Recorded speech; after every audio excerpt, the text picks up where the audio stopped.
ठीक है। तो गोबर की खाद अपन जितना भी पशु अवशिष्ट है उसको ऐड करके अपन गोबर की खाद बना सकते हैं।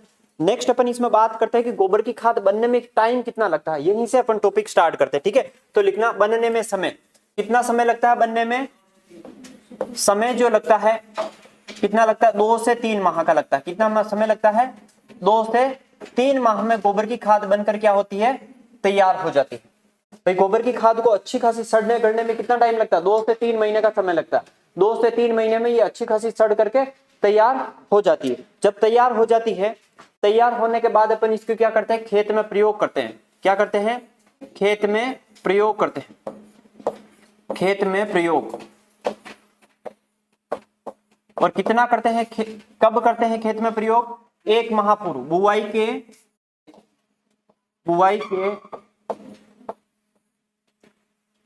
के 1 माह पूर्व अपन क्या करते हैं, उसको खेत में डालते हैं। 1 माह पूर्व गोबर की खाद को खेत में कब दिया जाता है, 1 माह पूर्व दिया जाता है। ठीक है, जैसे बुआई करोगे उसके 1 माह पूर्व आप लोगों को खेत में गोबर की खाद दे देनी है। कारण क्या है, क्यों देने हैं 1 माह पहले, क्योंकि ये धीरे धीरे अपघटित होती है। क्या होती है, धीरे धीरे अपघटित होती है। जो अपन ने जीवाश्म पदार्थ देखे थे उसके अंदर भी मैंने बताया था कि जितने भी जैविक खाद है वो क्या होती है, खेत में धीरे धीरे अपघटित होती है। इसलिए अपन उनको क्या करते हैं, 1 माह पहले खेत में प्रयोग कर देते हैं। ठीक है, इसके अलावा देखो मात्रा कितनी डालनी चाहिए, गोबर की खाद कितनी डालनी चाहिए, मात्रा। ठीक है, कि सामान्य जो फसलें हैं आपके पास, सामान्य फसलें, ठीक है, सामान्य फसलों में अपन कितना डालेंगे, 15 से 20 टन। कितना देंगे, 15 से 20 टन प्रति हेक्टेयर। यानी 1 हेक्टेयर में 15 से 20 टन गोबर की खाद डालनी है। सामान्य फसलें, कोई सी भी फसल हो, नॉर्मली। अगर बात करें सब्जियों की, सब्जियों में कितना देना चाहिए गोबर की खाद, ठीक है, तो सब्जियों में अपन कितना देंगे, 20 से 25 टन, ठीक है, प्रति हेक्टेयर। फल वृक्ष जो आ जाते हैं, फल वृक्ष, ठीक है, कितना देंगे, 10 से 20 केजी प्रति पौधा, प्रति पौधा। ये क्या रहती है, इसकी मात्रा रहती है। अगर अपने से काफी बार पूछ लेते सामान्य फसलों में गोबर की खाद कितनी देनी चाहिए, तो 15 से 20 टन देनी चाहिए। कितनी देनी चाहिए, 15 से 20 टन। और कब डालनी चाहिए, 1 माह पूर्व। कब देनी चाहिए, 1 माह पूर्व। सब्जियों में गोबर की खाद कितनी डालनी चाहिए, 20 से 25 टन। कितनी डालनी चाहिए, 20 से 25 टन। कब देनी चाहिए, 1 माह पूर्व। फल वृक्षों में 10 से 20 किलो प्रति पौधा, ठीक है, प्रति पौधा की दर से अपन इसमें क्या करते हैं, गोबर की खाद डालते हैं। अब अपन देखते हैं गोबर की खाद बनाते कैसे, बनाने की इसकी विधियां क्या क्या रहती है। ठीक है, इसकी क्या क्या विधियां रहती है। तो देखो वीडियो में सबसे पहले आती है हिप विधि। कौन सी आती है, हिप विधि, मेथड, विधियां। और वीडियो में सबसे इंपॉर्टेंट मेथड कौन सा है, पहला तो देखो मैं बता रहा हूं हिप विधि। कौन सी है, हिप। और हिप विधि का मतलब क्या होता है, हिप का मतलब होता है ढेर लगाना। हिप का मतलब क्या होता है, ढेर लगाना। तो अपन इसमें क्या लगाते हैं, गोबर की खाद का एक ढेर लगा देते हैं। क्या करते हैं, ठीक है, ढेर लगाते हैं। और भारत में अभी 8% टाइम पर सबसे ज्यादा प्रचलित विधि है। मोस्टली अपन भी जितने भी है वो हिप विधि के द्वारा ही खाद बनाते हैं। क्या करते हैं, सारे के सारे गोबर को ले जाकर एक ही जगह पर ढेर लगाते रहते हैं, जिसे अपन क्या बोलते हैं, रोडी वगैरह बोलते हैं। ठीक है, वहीं पर अपन क्या करते हैं, ढेर लगाते हैं। तो लेकिन ये प्रचलित विधि है, लेकिन ये क्या है, दोषपूर्ण विधि। क्या है, दोषपूर्ण विधि। भारत में सर्वाधिक प्रचलित, भारत में सर्वाधिक प्रचलित विधि, ठीक है, प्रचलित व एक दोषपूर्ण विधि है। क्या है, दोषपूर्ण। दोषपूर्ण क्यों है, दोषपूर्ण क्यों है भाई, अपन क्या करते हैं, खुले में एक ढेर लगा देते हैं। क्या करते हैं, खुले के अंदर एक ढेर लगाते हैं। अब ढेर लगाते हैं, वो ढेर खुला का खुला रहता है, उसी पर सनलाइट गिरती है, यानी सूर्य की किरणें डायरेक्ट उस पर गिरती है। उसके अंदर जितना भी नाइट्रोजन वगैरह है, फिर अपन यूं बोले कि जितना भी यूरिन वगैरह है, वो सारा का सारा क्या होता है, वेप्योर होकर वाष्प बनकर हवा में उड़ जाता है। ठीक है, पानी गिरता है तो भी उसी पे गिर रहा है। ठीक है, वापस धूप की वजह से जो भाप बन के उठ रहा तो भी उसमें से उड़ जाता है। लास्ट में बचता है क्या, कचरा बचता है। क्या बचता है, कचरा, और वो कचरा अपन बड़ी शौक से खेतों में डाल देते हैं, फिर बोलते हैं कोई फायदा तो होते ही नहीं है, फिर बोलते हैं फायदा तो होते ही नहीं। इसलिए अपने को इस तरह से ढेर नहीं लगाना, इस तरह से अपने को गोबर की खाद का ढेर नहीं लगाना। तो सर किस विधि से गोबर की खाद बनाएं? तो गोबर की खाद बनाने के लिए आप क्या करोगे? ट्रेंच मेथड यूज करोगे। कौन सा करोगे? ट्रेंच। ठीक है, ट्रेंच मेथड अपने को यूज करना है। ट्रेंच विधि, ट्रेंच का मतलब क्या होता है? नाली। ट्रेंच का मतलब क्या होता है? नाली। यानी एक आप लोगों को बड़ी नाली बनानी। कैसे बनानी? देखो, 6 मीटर तो लंबी, 1.5 मीटर चौड़ी और 1 मीटर क्या करना है? गहरी। ठीक है, एक गड्ढा इस तरह से खोद दोगे, लंबाई चौड़ाई व गहराई, लंबाई चौड़ाई व गहराई। ठीक है, इस तरह का एक गड्ढा खोदोगे।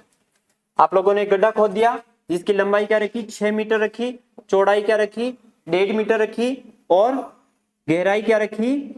1 मीटर। यानी 6 मीटर, 1.5 मीटर और इसकी जो गहराई रखी वो कितनी रखी? 1 मीटर। अब इसके अंदर आप लोग क्या करेंगे? सिस्टमेटिक जितना भी आपका फार्म अवशिष्ट है वो इस गड्ढे के अंदर डालो। ठीक है, अब इस गड्ढे जो ये गड्ढा है, पिट जो है, इसे अपन ट्रेंच विधि बोल रहे हैं, एक नाली की तरह जो आकृति बनी है, इसके अंदर अपने को सारा भरना है।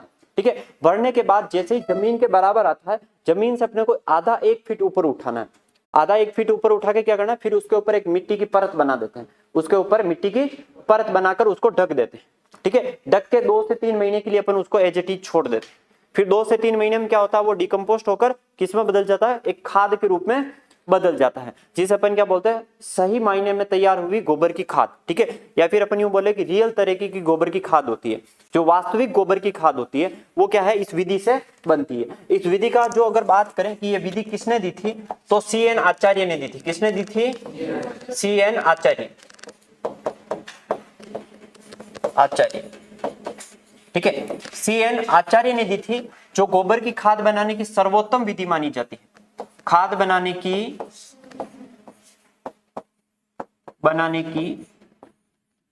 सर्वोत्तम विधि, सर्वोत्तम विधि। देखो, अब मेजरली होता क्या है? जब आप गोबर की खाद बनाते हो तो उसमें नाइट्रोजन का सर्वाधिक हानि होती है। नाइट्रोजन सबसे ज्यादा हानि में चला जाता है। या फिर अपन यूं बात करें कि सनलाइट की वजह से जो भाप बनकर सारा का सारा क्या होता है? नाइट्रोजन उड़ जाता है। अब गोबर की खाद में जो नाइट्रोजन की हानि होती है वो अमोनिया के रूप में होती है। किसके रूप में होती है? अमोनिया। यानी गोबर की खाद में नाइट्रोजन की जो हानि होती है उसको रोकने के लिए अपन इसमें क्या ऐड करते हैं? जिप्सम डालते हैं। क्या डालते हैं? जिप्सम डालते हैं। तो ये नोट करके अपने को नीचे लिखना है कि गोबर की खाद में, नोट करके क्या लिखोगे? गोबर की खाद में नाइट्रोजन की हानि को रोकने हेतु, नाइट्रोजन की हानि को रोकने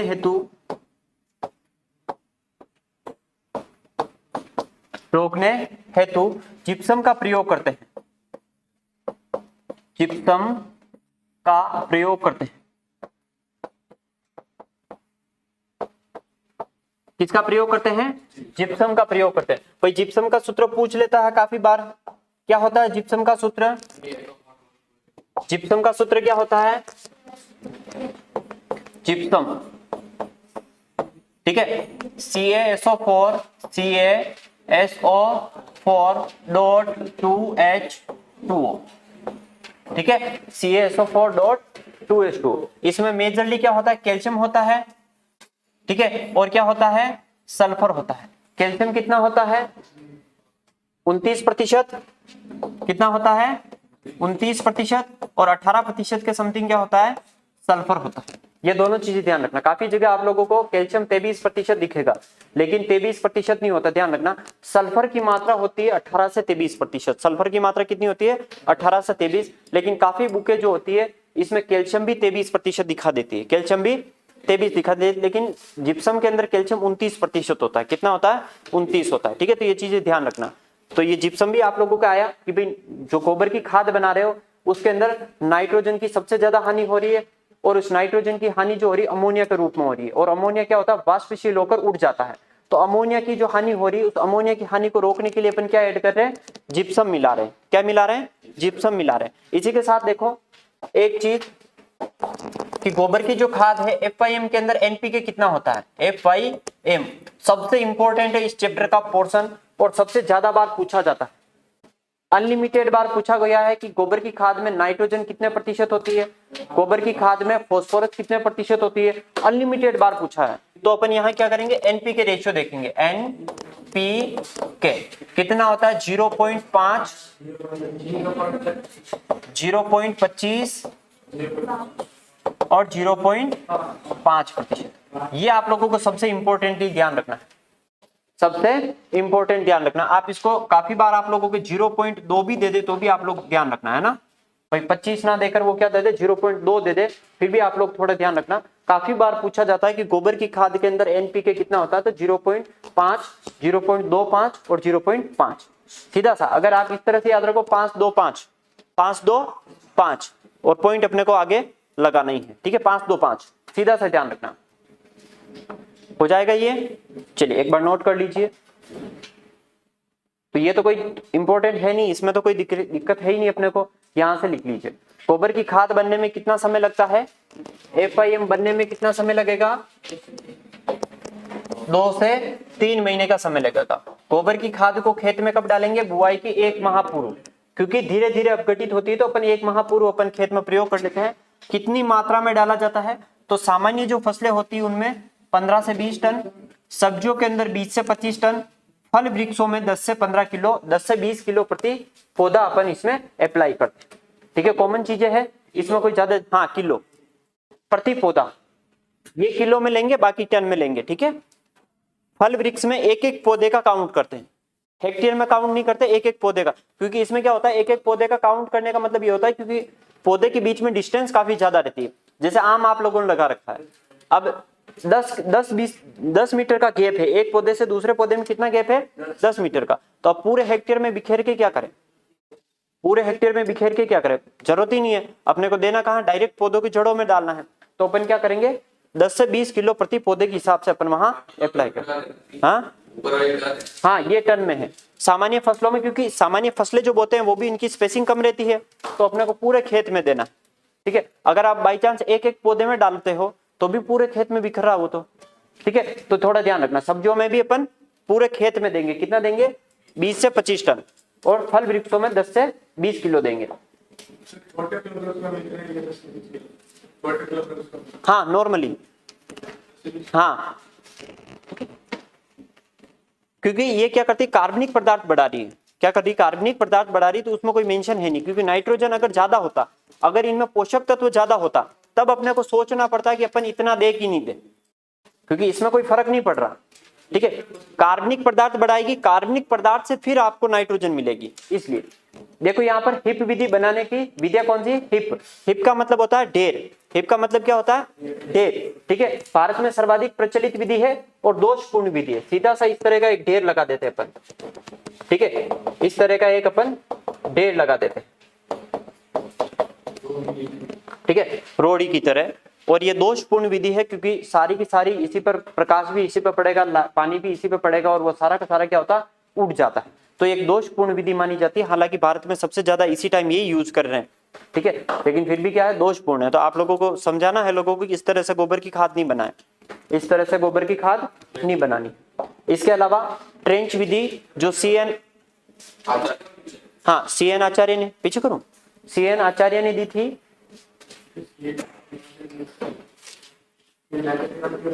बेंगलोर, करूं आगे, चलिए। तो ट्रेंच विधि किसने दी थी, CN आचार्य ने दी थी, ठीक है। इसमें पिट जो बनाते हैं कितने का बनाते हैं, हाँ 6, 1.5 और 1 मीटर की एक ट्रेंच बनाते हैं। ट्रेंच का मतलब एक नाली होती है, ठीक है, जिसकी लंबाई चौड़ाई गहराई अपन रखेंगे 6 मीटर लंबी, 1.5 मीटर चौड़ी और 1 मीटर गहरी। और खाद बनाने की सर्वोत्तम विधि मानी जाती है। फिर अपन ने नोट करके लिखा था, गोबर की खाद में नाइट्रोजन की सर्वाधिक हानि को रोकने के लिए अपन जिप्सम का प्रयोग करते हैं। इसके अलावा अपन ने इसमें जिप्सम के बारे में देखा था, जिप्सम के बारे में देखा था कि जिप्सम का सूत्र क्या होता है, CaSO4.2H2O, ठीक है। जिप्सम का सूत्र क्या था, CaSO4 डॉट 2H2O। ठीक है, डॉट रखना, क्योंकि काफी बार जिस तरह के ऑप्शन आते हैं ना, अजीब अजीब तरह के ऑप्शन दे देते हैं कि CaSO4, ठीक है, CaSO4 2H2O, CaSO4 H2O, CaSO4 dot 2H2O। तो इस तरह से अपने को फॉर्मूला पूरा याद होना चाहिए, डॉट उसके बीच में आएगा। ठीक है, ऐसा नहीं कि अपन शौक से लगा रहे हैं, आता है लिखा।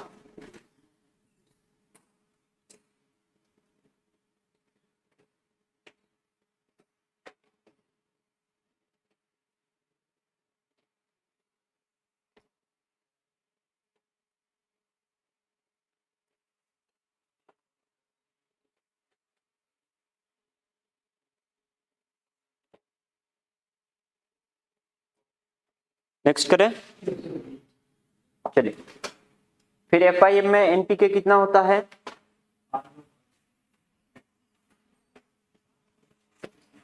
5, 2, 5, यानी 0.5, 0.2 और 0.5।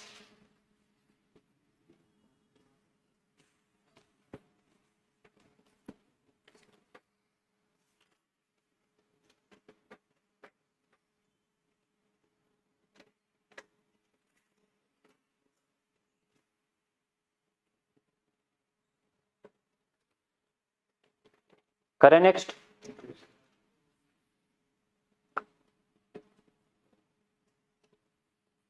चलिए हेडिंग डालिए कंपोस्ट।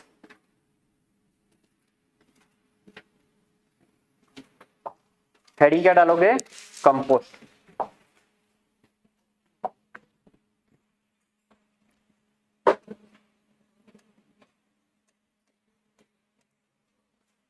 चलिए सबसे पहले देखते हैं कंपोस्ट एक्चुअल में होता क्या है। कंपोस्ट होता क्या है, ठीक है। अब मैं आप लोगों को सिंपली इस कंपोस्ट के बारे में अगर डिस्क्राइब करूं, आपके घर में हर तरह की चीज होती है, हर तरह की चीज होती है। आपके घर से कचरा निकालते हो, कचरा निकलता है, कचरे में क्या क्या आता है? तेरे घर के कचरे में सड़ी गली सब्जियां निकलती है। अरे मतलब रूम का जब कचरा निकालता तो उस रूम के कचरे में क्या क्या आता है? मिट्टी आते हैं, ठीक है। मिट्टी के साथ साथ काफी बार जो आप कचरा निकालने का झाड़ू है वो भी टूटता है, वो भी आता है, ठीक है। काफी बार आप लोग कागज वगैरह बिखेर देते हैं, कागज भी आ जाते हैं, ठीक है। मोस्टली अपने को कंपोस्ट के अंदर प्लास्टिक छोड़ना है, प्लास्टिक छोड़ना है, कांच छोड़ना है। इसके अलावा जितने भी प्राकृतिक पदार्थ हैं, इसके अलावा जितने भी प्राकृतिक पदार्थ है, जैसे मैं आप लोगों के घर की बात करूं, कचरा, ठीक है, कचरे के अलावा कागज वगैरह कूड़ा जितना भी है वो सारा, सब्जी काटी, सब्जियों के छिलके, सब्जी लेके आए, सब्जी कोई सड़ी हुई निकल गई, फल लेके आए, फल सड़े हुए निकल गए, ठीक है। वो सारे के सारे पदार्थ, सारे के सारे पदार्थ क्या करोगे? एक बेड बनाओगे और इस बेड के अंदर अपने को भरना। भरने का तरीका क्या रखोगे कि सबसे पहले आप लोगों ने क्या डाल दिया? जैसे गोबर डाल दिया, क्या डाला? गोबर, ठीक है, गोबर डाला। उसके बाद ऊपर क्या करोगे आप? कचरा वगैरह की एक परत लगाओगे। क्या करोगे? एक परत किसकी लगाओगे? जो भी आपका कचरा वगैरह है उसकी डाल दोगे, ठीक है। डाल दिया। अब आप चाहते हो कि नहीं, मेरा जो कंपोस्ट है उसके अंदर थोड़ी प्रतिरोधक क्षमता आ जाए, आप क्या करोगे? थोड़े से नीम के पत्ते लाओगे और नीम के पत्ते भी यहाँ पर डाल दो। इसके अलावा जितने भी सड़े गले फल वगैरह सब्जियां हैं वो सारी भी क्या करोगे? यहां डाल दो, ठीक है। इस तरह से अपने को स्टेप बाय स्टेप एक परत बनानी। फिर क्या करोगे? एक परत किसकी लगा दोगे? मिट्टी की लगा दो, ठीक है। मिट्टी के लगाने के बाद वापस चारा वगैरह जो भी गोबर वगैरह आता है वो स्टेप बाय स्टेप आप क्या करोगे? इस तरह से आप इसकी लेयर बनाते रहोगे, ठीक है। अब जब ये गड्ढा भर जाता है ना, जब ये गड्ढा पूरा भर जाता है तब आपने क्या करना? जमीन से थोड़ा सा उठा हुआ रखोगे, जिस तरह से अपन ने किसमें रखा? गोबर की खाद, ठीक है। उठा हुआ रख के, उठा हुआ रखने के बाद ऊपर से क्या करेंगे? अपन इसको कवर अप करेंगे, ठीक है। या तो गोबर लेके गोबर का एक लेप कर देंगे। काफी बार रखते हैं ना लोग गाँव में, जो कंडे बनाते हैं गोबर के, थापड़ी वगैरह जिसे आप बोलते हैं, कंडे वगैरह बनाते हैं, कंडे जमाते हैं और कंडों के चारों ओर क्या लगाते हैं? गोबर का एक लेप लगा देते हैं, जिसके अंदर कंडे क्या रहते हैं? सुरक्षित रहते हैं। यानी बारिश वगैरह भी आती है तो अंदर सुरक्षित रहती है। तो इस तरह से अपन इसको पैक कर देते हैं। क्या करते हैं? पैक कर देते हैं। अब पैक करने की वजह से क्या होता है, अब इन सब के बीच में कुछ ना कुछ बैक्टीरिया क्रिएट हो जाते हैं। क्या होते हैं? बैक्टीरिया। ठीक है, अब ये बैक्टीरिया क्या करते हैं, इसको डिकम्पोस्ट करेंगे। क्या करेंगे? डिकम्पोस्ट। और इस पूरी को डिकम्पोस्ट करके किसमें बदल देंगे? खाद के अंदर बदल देंगे।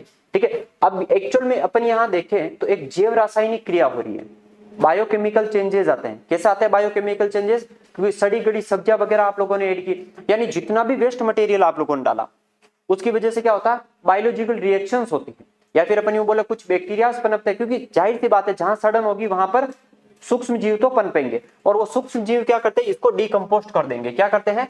डिकम्पोस्ट। इसीलिए अपन इसको जैव रासायनिक क्रिया बोलते हैं, क्योंकि इसके अंदर क्या होता है? सूक्ष्म जीवों की मात्रा बढ़ जाती है, और सूक्ष्म जीव ही क्या करते हैं? इसको अपघटित करते हैं। ठीक है, तो इसीलिए अपन मेजरली आप लोगों ने यहाँ पर देखा होगा, अपन एक स्टेप बाय स्टेप बनाए, जैसे एज लाइक बर्गर में बनाते हैं ना इस तरह से।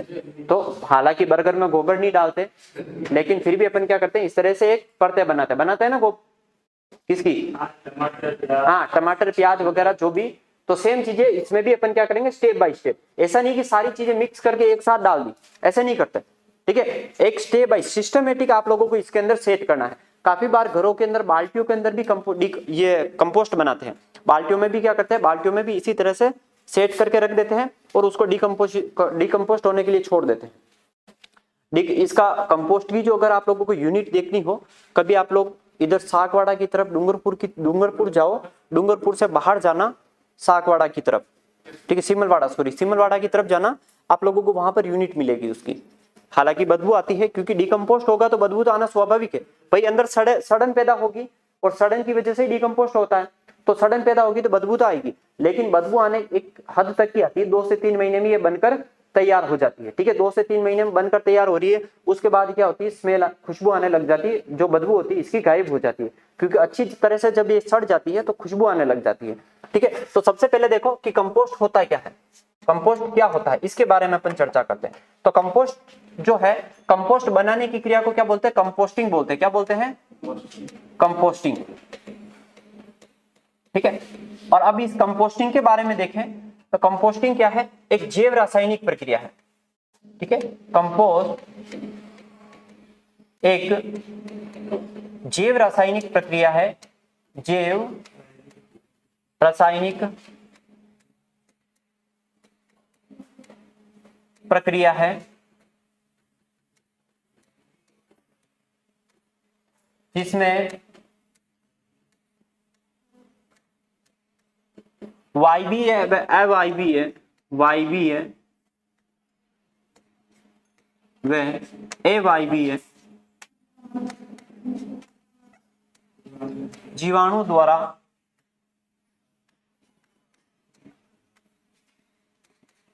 कार्बनिक पदार्थों का अपघटन किया जाता है। कार्बनिक पदार्थों का अपघटन किया जाता है।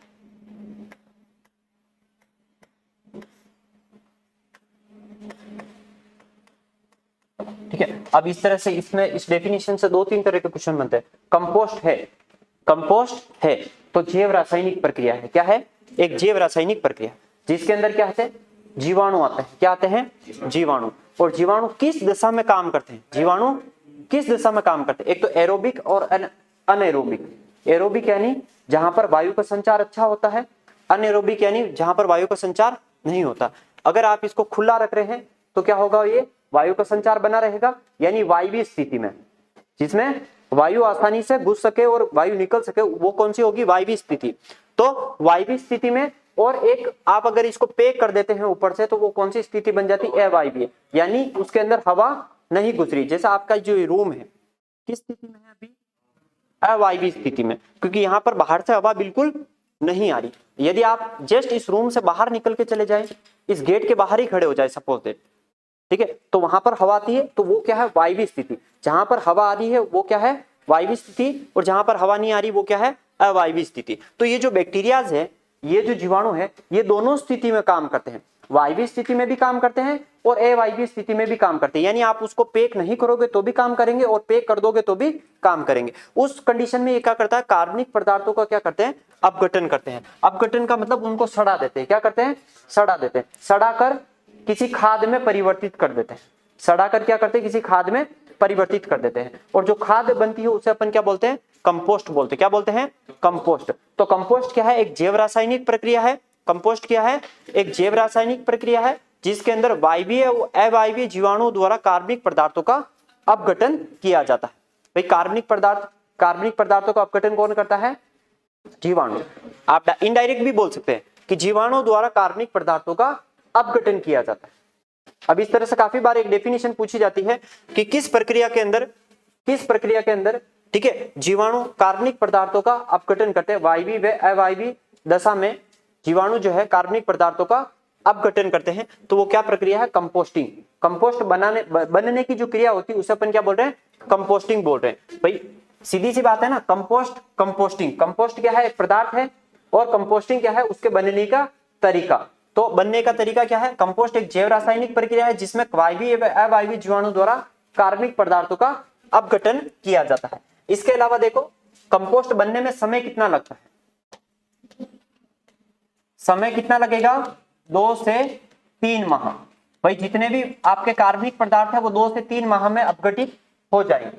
ठीक है, इसके अलावा मात्रा क्या रहती है इसकी, तो देखो मात्रा सेम FIM की तरह ही रहेगी। ठीक है, जो आप लोगों ने FIM में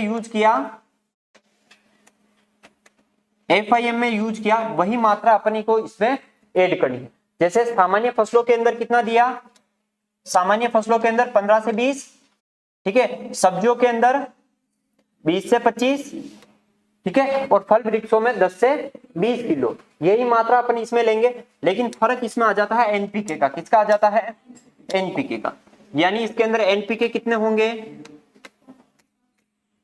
0.5, 0.15 और 0.75%। ठीक है, हालांकि कंपोस्ट अलग अलग तरह की होती है, ध्यान रखना।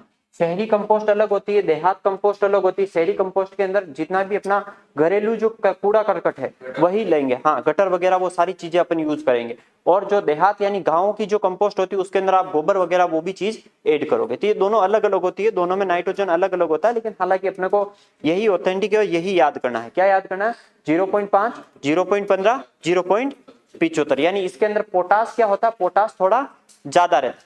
ठीक है, पोटास क्या है, ज्यादा रहता है। ये सारा प्रतिशत में मात्रा है, ध्यान रखना।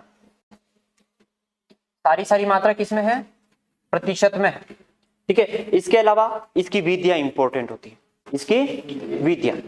तो सबसे पहले विधि कौन सी देखते हैं, बेंगलोर विधि देखते हैं। कौन सी देखते हैं, बेंगलोर विधि।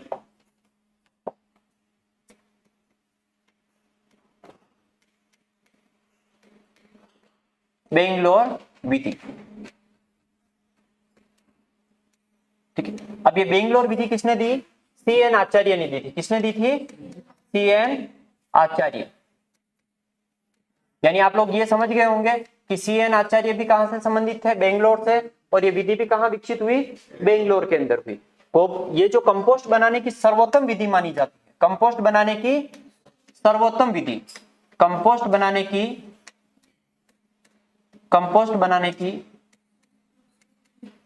की सर्वोत्तम विधि,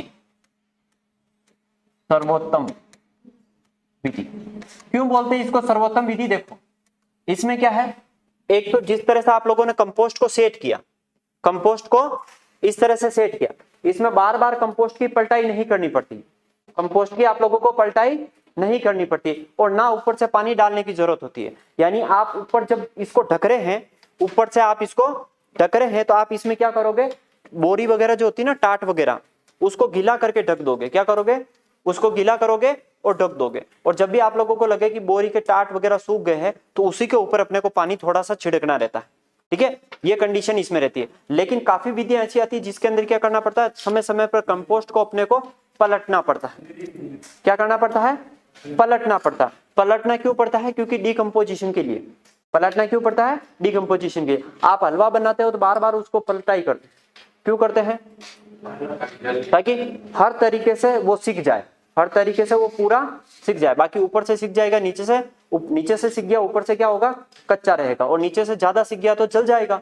तो यहाँ पर भी यही कंडीशन होती है कि भाई पूरी तरह से डिकम्पोजिशन के लिए उसको क्या करना पड़ता है, बार बार पलटना पड़ता है। और जब आप किसी चीज को बार बार पलटते हो तो इसका मतलब उसके अंदर जो नाइट्रोजन है उसकी हानि क्या होगी, सबसे ज्यादा होगी। इसलिए ये जो अपना बेंगलोर विधि है, इस बेंगलोर विधि में क्या है, अपने को खाद की बार बार पलटाई नहीं करनी पड़ती। और इसमें क्या होता है, खाद जो होता है वायवीय स्थिति में तैयार होता है। किस स्थिति में?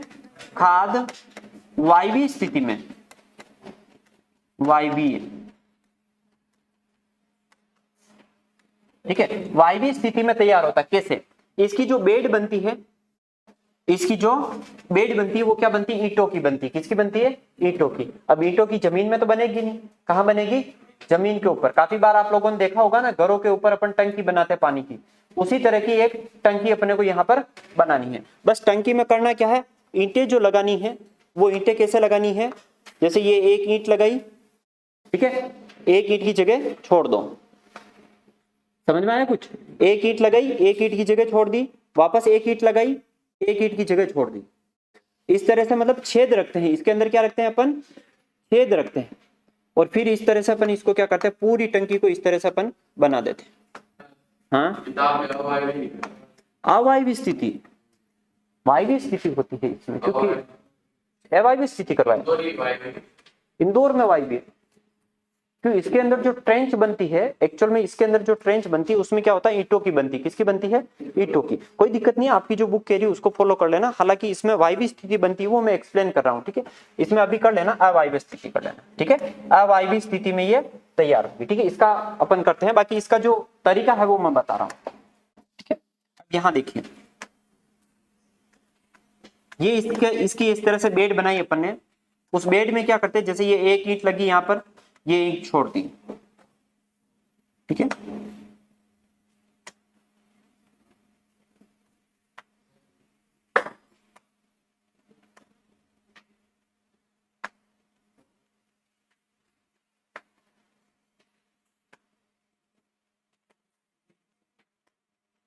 ठीक है, अब इस तरह की टंकी आप लोगों ने देखी होगी जिसमें एक ईंट पूरी लगी हुई है, एक ईंट की जगह खाली, एक ईंट लगी हुई, एक ईंट की जगह खाली है। तो इससे क्या होता है, एयर आराम से आसपास पास हो सकती है। एयर क्या होती है, पास हो रही है। अगर आपकी बुक में लिखा है तो कोई दिक्कत नहीं है, अवायवीय स्थिति लिख लेना, बट यहाँ की कौन सी स्थिति बनती है, वायवीय स्थिति बनती है, ठीक है। इसके अलावा गोबर की खाद, ये जो कंपोस्ट बनाने की क्या सर्वोत्तम विधि मानी जाती है। क्यों मानी जाती है? क्योंकि एक्चुअल में क्या होता है कि इसमें खाद की बार बार पलटाई नहीं करनी पड़ती, खाद की बार बार अपने को पलटाई नहीं करनी पड़ती, इसलिए यह सर्वोत्तम विधि मानी जाती है। तो एक बार इसको नोट कीजिए, फिर अपन और बात करें।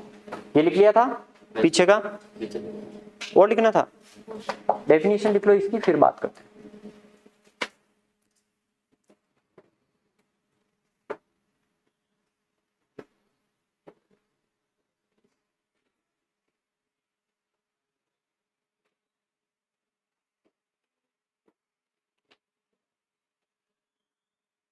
इनमें ज्यादा कुछ है नहीं, मतलब अपने को मेथड देखने और मेथड के नाम देखने की कौन सा मेथड किसने दिया है, सिंपल सी फॉर्म में, ज्यादा कुछ भी नहीं होता।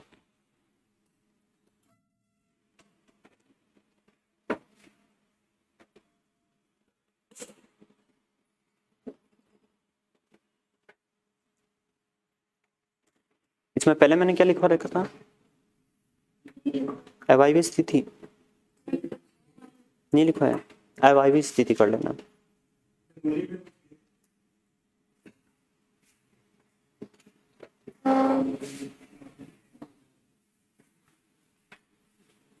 लिखा?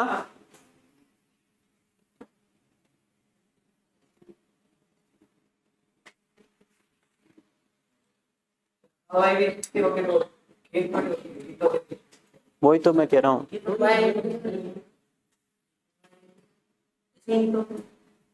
एक्चुअल में बुक में कर रखा है तो अवायवीय कर लेना, बाकी वायवीय स्थिति बनती है, वायवीय स्थिति बनती है।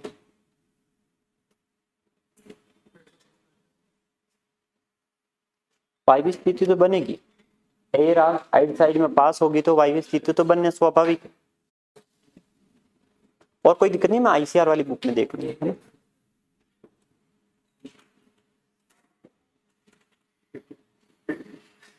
सारे पैसे तो नहीं दिए क्या कोचिंग के?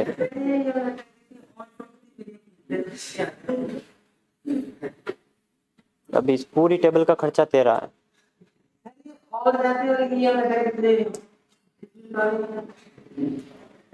मतलब तूने आगे से भी तू नहीं उतारी है ना, मतलब तू जहां बैठा है ना वहां पे सब जगह उतरी हुई है। ठीक है, एक सस्ती विधि भी मानी जाती है, इसको सस्ती विधि भी मानते हैं क्योंकि इसमें लेबर चार्ज कम आता है। क्योंकि लेबर चार्ज कब ज्यादा आता है? लेबर चार्ज ज्यादा तब आता है जब इसको बार बार पलटना पड़ता। जब बार बार अपने को इसको पलटना पड़ता तब क्या आता है? लेबर चार्ज ज्यादा आता। लेकिन यहाँ पर लेबर चार्ज बहुत कम आता है। लेबर चार्ज क्या होता है? बहुत कम आता है क्योंकि अपन इसकी बार बार पलटाई नहीं करते। ठीक है, नेक्स्ट लिखना नाडेप विधि। कौन सी है? नाडेप।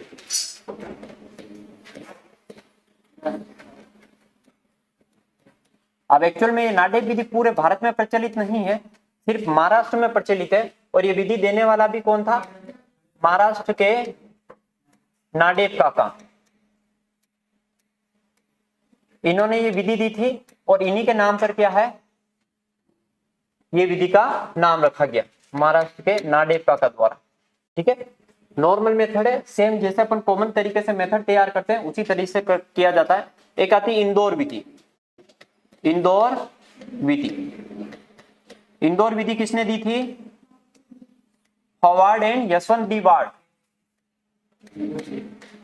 हॉवार्ड and Yashwant D Wad. ठीक है, Howard and Yashwant D Wad ने दी थी। कहां दी थी? इंदौर में, institute of plant nutrition. Institute of plant nutrition में, इंदौर में जो एक इंस्टीट्यूट है इंदौर। ठीक है, इंदौर में कौन सा इंस्टीट्यूट है? Institute of plant nutrition Indore. और इंदौर में ही क्या है, इस विधि का विकास किया गया।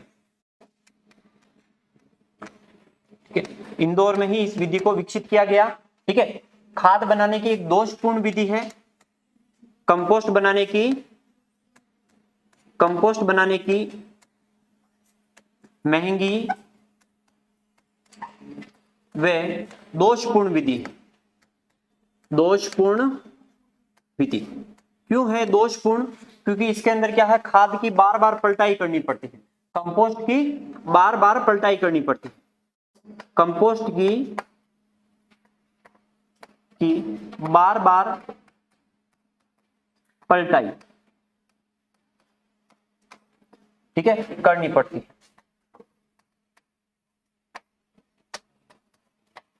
और जब कंपोस्ट की बार बार पलटाई करोगे तो यानी लेबर चार्ज क्या होगा? ज्यादा आएगा। भाई आप लोगों को मजदूर ज्यादा रखने पड़ेंगे, और मजदूर रखोगे तो क्या होगी? महंगी लगेगी कि नहीं लगेगी?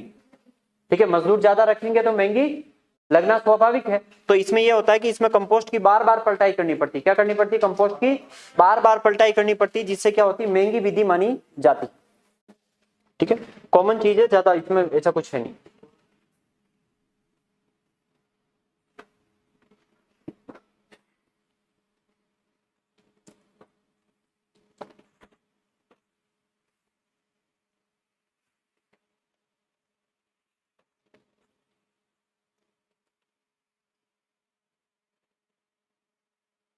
एक और विधि आती है एडको विधि। कौन सी है?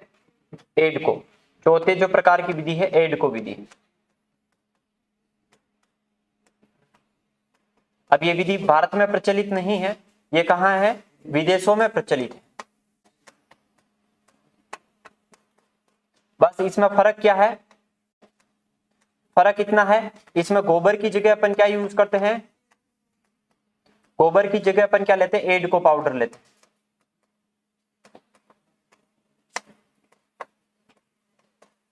ठीक है, गोबर की जगह अपन इसका किसका प्रयोग करते हैं? एडको पाउडर का प्रयोग करते हैं। ठीक है, इतनी सी इसका नाम है। पूछ ले एडको विधि किसकी है, तो एडको विधि कंपोस्ट बनाने की विधि है जो विदेशों में प्रचलित है, और इसमें गोबर की जगह अपन किसका प्रयोग करते हैं? पाउडर का प्रयोग करते हैं। हाँ क्या हुआ?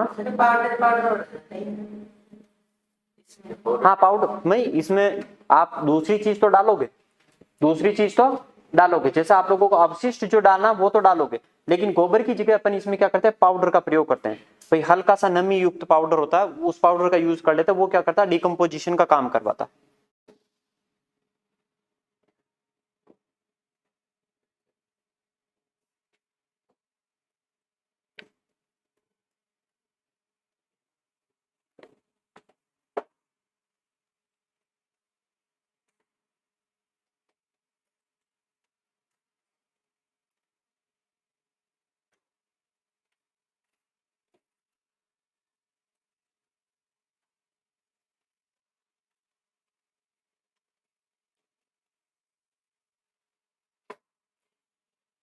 नेक्स्ट करें, हो गया सबका।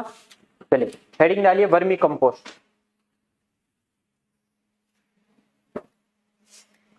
वर्मी कंपोस्ट,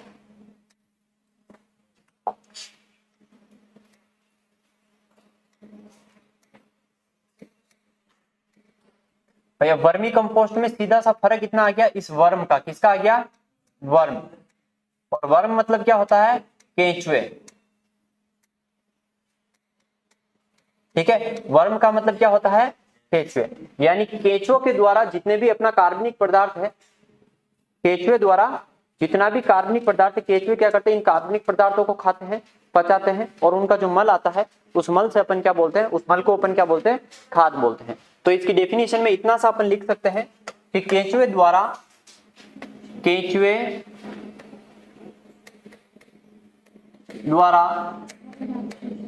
कृषि अवशिष्ट को पचाकर, कृषि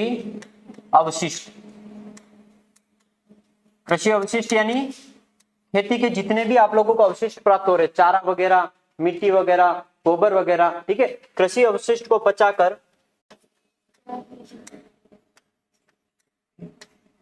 ठीक है, उन्नत किस्म की तैयार की गई कंपोस्ट, उन्नत किस्म की तैयार की गई कंपोस्ट, तैयार की गई कंपोस्ट, जिसे आप क्या बोलोगे, वर्मी कंपोस्ट बोलोगे। भाई केंचुए जितने भी कृषि अवशिष्ट होते हैं उनको खाते हैं, पचाते हैं, और फिर जाते हैं, और वो जाते हैं उसको अपन क्या बोलते हैं, वर्मी कंपोस्ट बोलते हैं। भाई खाएंगे, पचाएंगे और जाएंगे उसको क्या बोलेंगे, वर्मी कंपोस्ट बोलेंगे। तो सीधा सा मीन होता है, वर्मी कंपोस्ट किसके द्वारा तैयार किया जाता है, केंचुओं के द्वारा तैयार किया जाता है। निम्न में से केंचुओं के द्वारा कौन सी खाद तैयार की जाती, तो वर्मी कंपोस्ट तैयार की जाती है। ठीक है, सीधी सी डेफिनेशन बनती है। और अपन जानते हैं कि केंचुए क्या करेंगे, जब उसको पचाएंगे यानी खाकर पचाएंगे, पचाने के बाद जो अवशिष्ट निकाल रहे हैं, उनका मल जो निकाल रहे हैं, उस मल को अपन क्या बोल रहे हैं, कंपोस्ट बोल रहे हैं। लेकिन यहां मैंने एक चीज लिखी कि उन्नत किस्म की कंपोस्ट, क्या लिखी, उन्नत किस्म की कंपोस्ट तैयार करते हैं। अब उन्नत किस्म की कंपोस्ट कैसे, देखो कंपैरिजन करते हैं इसको थोड़ा सा, किससे करते हैं, FIM से। यानी वर्मी जो कंपोस्ट है, वर्मी कंपोस्ट, ठीक है, वर्मी कंपोस्ट, इस वर्मी कंपोस्ट में FIM की अपेक्षा 8 गुना अधिक एक्टिनोमाइसीटीज होते हैं, 8 गुना अधिक एक्टिनोमाइसीटीज होते हैं।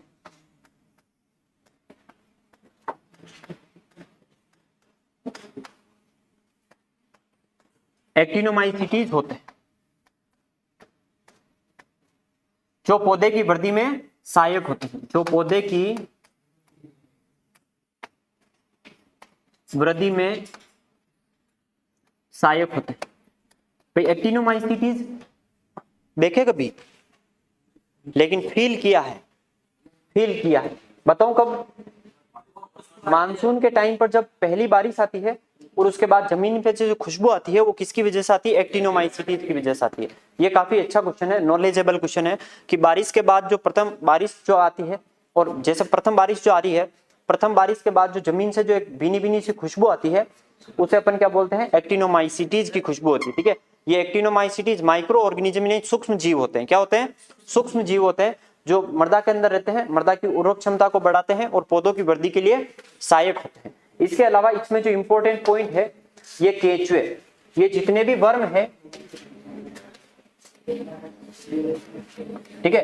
केंचुए, ये केंचुए क्या करते हैं, ऑक्सीन हार्मोन का स्रावित करते हैं। केंचुए ऑक्सीन हार्मोन को का स्राव करते हैं। ठीक है, यानी ये केंचुए किस हार्मोन को छोड़ रहे हैं, ऑक्सीन हार्मोन का स्राव कर रहे हैं। भाई केंचुओं के द्वारा कौन सी हार्मोन निकल रही है, ऑक्सीन हार्मोन निकल रही है। और ऑक्सीन हार्मोन अपन जानते हैं पौधों की वृद्धि के लिए सहायक होता है, इसी के साथ साथ पौधों में प्रतिरोधक क्षमता भी पैदा करता है। तो ये क्या करता है, स्राव करते हैं, जो पौधों की वृद्धि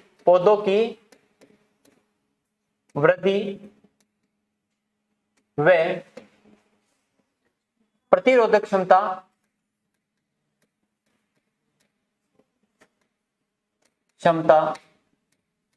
को बढ़ाते हैं।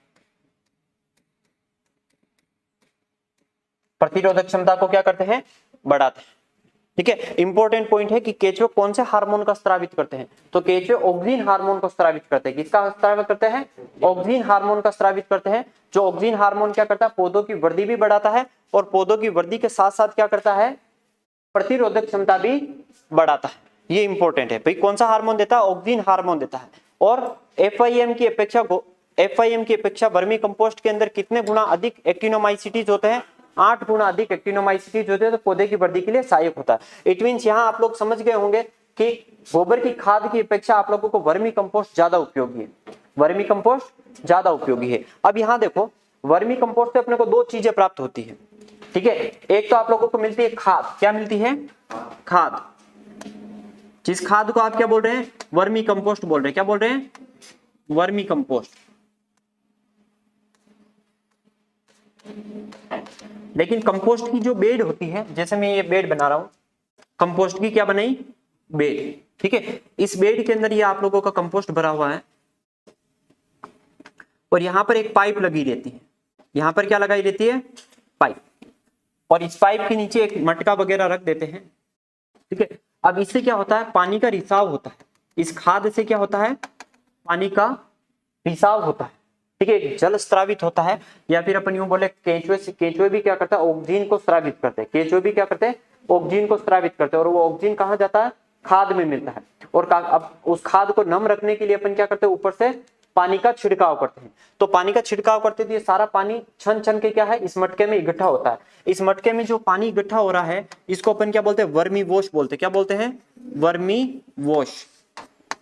और ये वर्मी वॉश खाद से भी ज्यादा पावरफुल होता है, खाद से भी ज्यादा पावरफुल होता है। तो आप लोगों से पूछ ले वर्मी वॉश क्या है, तो वर्मी वॉश क्या है कि केंचुए की खाद में प्राप्त होने वाला लिक्विड, केंचुए की खाद से प्राप्त होने वाला लिक्विड। अब इसको आप लिक्विड फॉर्म में भी आप इसका उपयोग कर सकते हैं, पानी के साथ मिलाकर भी आप फसलों को इसको दे सकते हैं। इसके अलावा अपन कल देखेंगे, हाँ, कल अपन इसके ऊपर अपन और चर्चा करेंगे कि वर्मी कंपोस्ट में कौन कौन से केंचुए यूज होते हैं, कितने प्रकार के केंचुए यूज होते हैं, केंचुए जो होते हैं किस क्रियाविधि में कार्य करते हैं। यानी अब इंपॉर्टेंट है, ये सारा थोड़ा सा माइनर ही था, कोई समझने वाली चीजें नहीं थी, कुछ माइनर चीज थी वो अपन ने यहाँ देखी। लेकिन अब जो पॉइंट आने वाला है कि कौन कौन से केंचुए है, इंपॉर्टेंट है। ठीक है, इसी के साथ केंचुए किस प्रकृति में काम करते हैं, यानी दिन में काम करते हैं, रात में काम करते हैं, वो सारी प्रकृति देखेंगे।